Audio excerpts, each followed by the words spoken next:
Bismillahirrahmanirrahim. Assalamualaikum warahmatullahi wabarakatuh.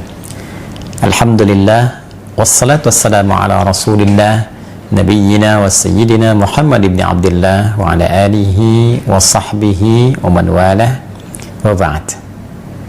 Saudara-saudariku dimanapun kita semua berada, semoga kita selalu dilindungi dan dibahagiakan oleh Allah Subhanahu wa Ta'ala dalam menjalani seluruh aktivitas berkehidupan kita, sehingga insya Allah mampu menghadirkan bekal-bekal terbaik sebelum kita kembali kepada Allah Subhanahu wa Ta'ala.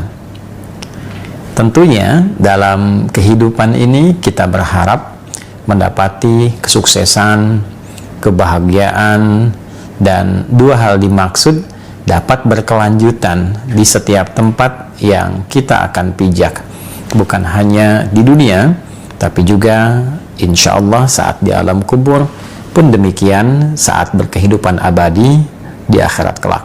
Untuk itulah kita seringkali berdoa, semoga di dunia ini kita mendapatkan kebaikan dalam berkehidupan, dan di akhirat pun mendapatkan kebaikan dalam berkehidupan. Rabbana atina fid dunya hasanah wa fil akhirati hasanah wa qina adzabannar. Demikian seperti diajarkan di dalam Al-Quran surah Al-Baqarah di ayat 201 itu. Al-Quran menampilkan satu peta jalan yang mengantarkan setiap hamba pada kehidupan yang sangat ideal, berada selalu dalam naungan petunjuk Allah Subhanahu wa Ta'ala, yang dengan itu dapat mengantarkan percepatan hamba dimaksud meraih kesuksesan dan kebahagiaan. Di dalam bahasa Arab, sukses dan bahagia disebut dengan falah. Jika itu dapat digenggam, maka disebut dengan aflah. Orang yang dapat menggenggam kesuksesan dan kebahagiaan dinamakan dengan muflih. Jamaknya disebut dengan muflihun. Orang-orang yang berada dalam naungan petunjuk Allah Subhanahu wa Ta'ala, yang dengan itu ia dibimbing untuk dimudahkan beraktivitas, dilindungi dari berbagai macam gangguan, diberikan petunjuk yang memudahkan mencapai harapan, maka setidaknya mereka berada dalam naungan petunjuk dan kebaikan. Ala hudan.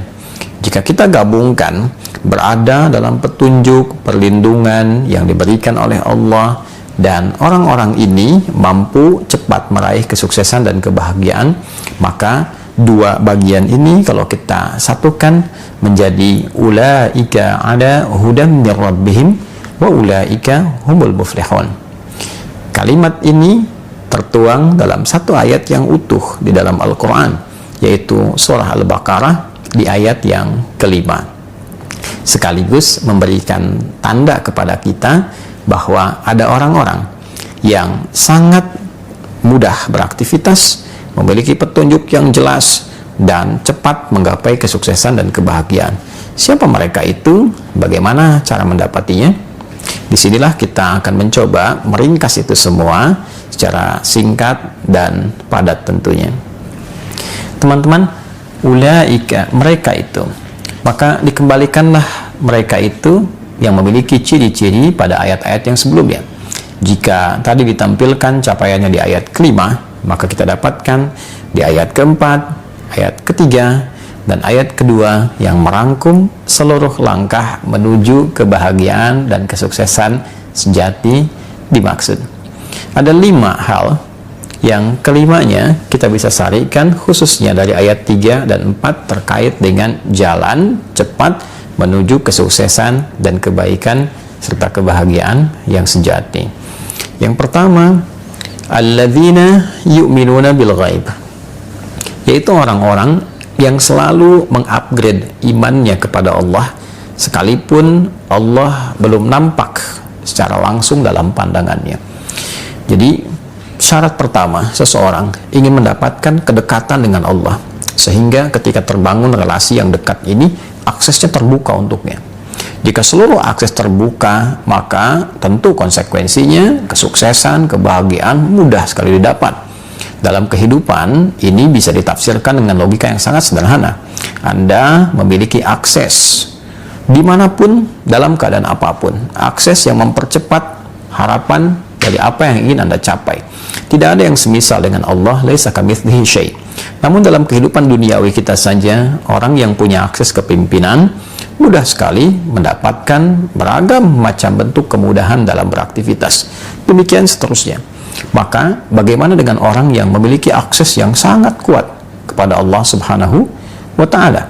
Maka dengan akses yang kuat itu, kedekatan yang lebih itu, Allah pun membuka seluruh jalur-jalur kemudahan dalam berkehidupan, baik itu di dunia, di alam kuburnya, sebelum wafat wajahnya tersenyum, saking bahagianya dia mendapatkan satu paparan keindahan yang akan dia raih setelah dia wafat itu. Pun demikian dengan akhirat, bukan sekedar harapan, tapi dia memahami itu sebagai janji yang pasti yang akan ia peroleh. Maka syarat pertama adalah berusaha untuk terus meningkatkan iman. Tidak sekedar beriman, ada amanu, telah beriman, ada yu'minun, selalu meningkatkan kualitas imannya, selalu mengupgrade keadaan imannya. Maka syarat yang kedua sekaligus juga menjawab dari paparan yang pertama, bagaimana cara kita meningkatkan iman kita, mengupgrade iman, sehingga dengan itu terbangun satu relasi yang kuat dengan Allah Subhanahu wa Ta'ala. Maka yang kedua, wa yuqimunas shalah, berupaya menunaikan sholat dengan sempurna sesuai kemampuan kita. Maka ciri orang yang selalu berusaha meningkatkan iman dan membangun kedekatan lebih dengan Allah Subhanahu wa Ta'ala, pembuktian pertamanya dengan berupaya menunaikan sholat semaksimal mungkin, sebaik mungkin. Bisa berisi pemaknaan kuantitas.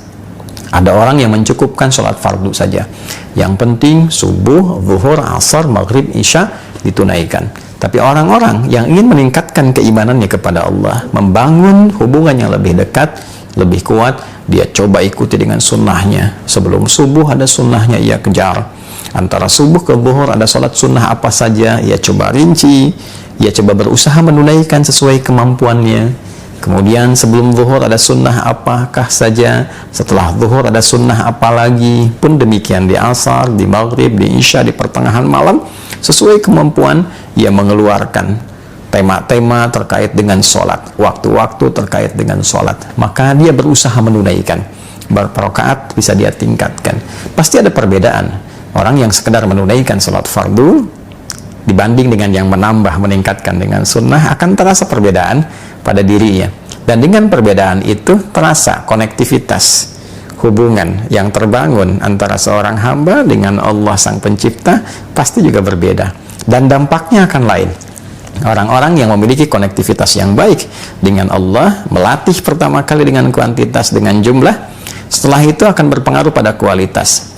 Yuqimun bukan sekedar menunaikan, tapi ia merasakan kehusyuan di dalamnya, kenikmatan dalam menunaikan sholat. Maka mulai mencoba memahami mengapa tangannya mengangkat seperti ini, kenapa harus baca Allahu Akbar, apa maknanya Allahu Akbar.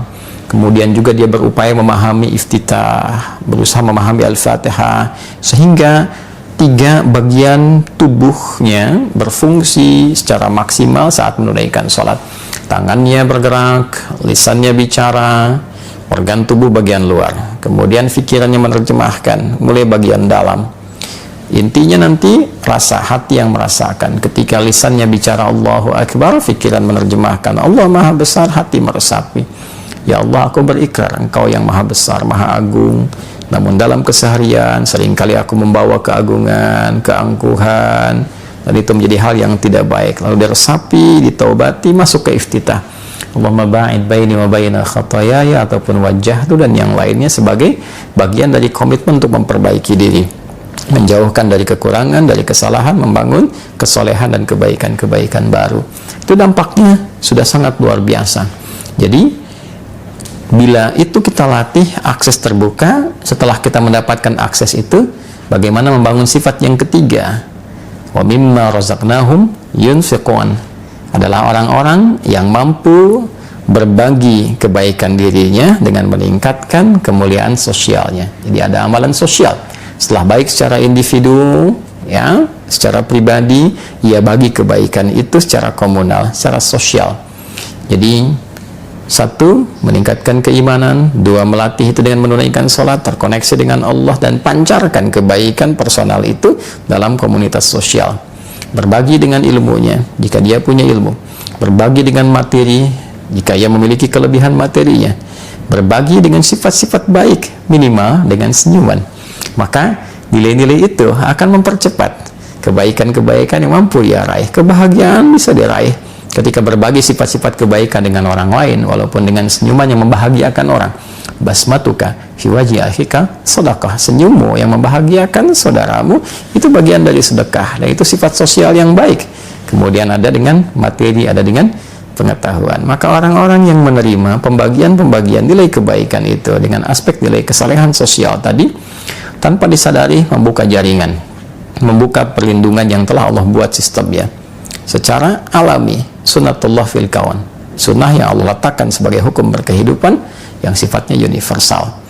Kemudian yang keempat, tentu untuk melakukan itu semua, meningkatkan iman, menunaikan sholat dengan baik, mengoptimalkan sifat sosial, itu mesti ada panduan. Nggak bisa kita mengerjakan sendiri. Maka kembali kepada panduan berkehidupan. Maka turunlah yang keempat, walladzina yu'minuna bima unzila ilaik wa ma unzila min qablik. Maka orang-orang ini berupaya menjadikan Al-Quran sebagai pedoman berkehidupan. Allah menyampaikan dengan sangat terang, sangat jelas bahwa Al-Quran ketika diturunkan fungsinya bukan sekedar untuk dibaca, tapi kurikulum kehidupan yang mengantarkan seluruh keadaan hidup kita menuju kebahagiaan dan kesuksesan sejati. Maka kurang lebih 6.236 ayat, 114 surah, 30 juz itu isinya adalah kurikulum kehidupan.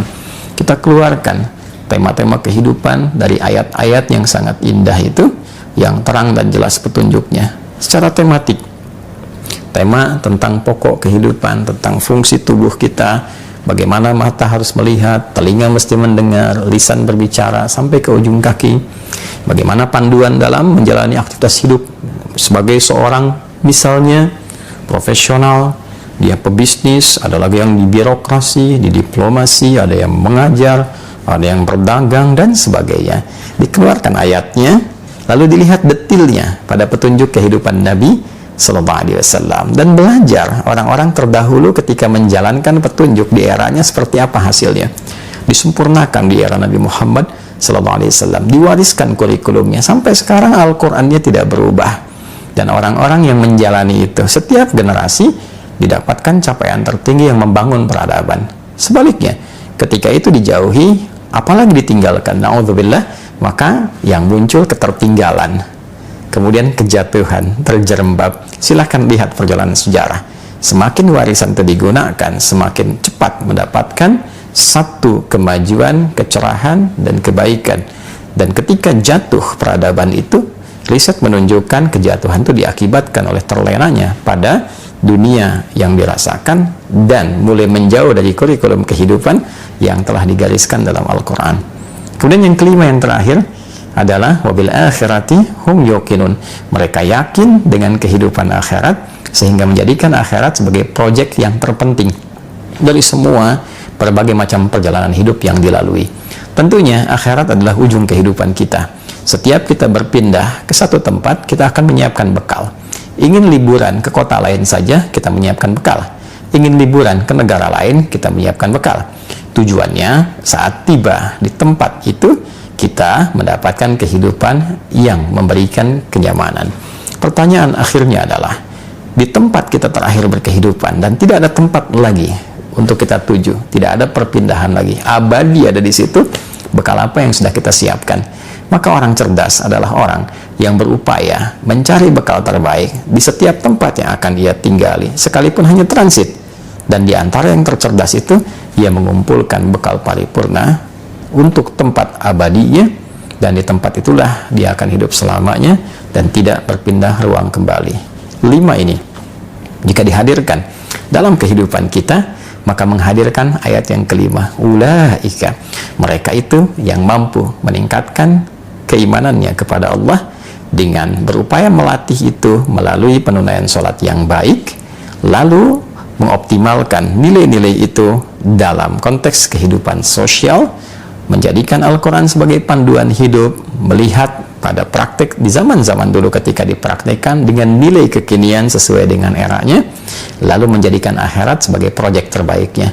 Itulah ala hudam mir rabbihim, orang-orang yang akan selalu berada dalam petunjuk Allah sehingga memudahkan ia meraih kebahagiaan, kesuksesan, berada dalam perlindungan, wa ulaika humul muflihun, dan pastilah orang-orang itu akan selalu merasakan kebahagiaan dan kesuksesan yang sejati.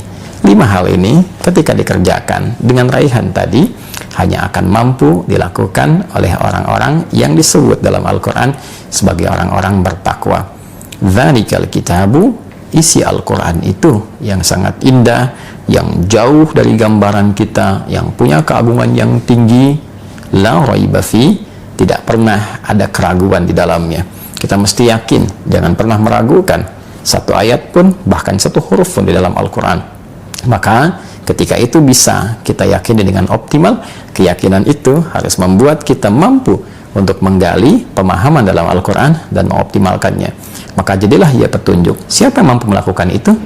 Hudal lil muttaqin. Semua kurikulum kebaikan dan petunjuk itu hanya bisa dikerjakan oleh orang-orang yang bertakwa. Maka ketika khatib Jumat mengatakan mari kita tingkatkan takwa, ketika dalam pengajian dibuka dengan peningkatan takwa, sejatinya takwa itu mengantarkan kita pada kebahagiaan dan kesuksesan yang sejati. Wa may yattaqillaha yaj'al lahu makhraja wa yarzuqhu min haitsu la yahtasib. Siapapun yang mampu meningkatkan takwa, maka ia berpeluang mendapatkan beragam solusi dari berbagai macam persoalan kehidupan yang dihadapi, bahkan rizki pun boleh jadi akan mengalir kepadanya dari sisi yang tidak dia duga.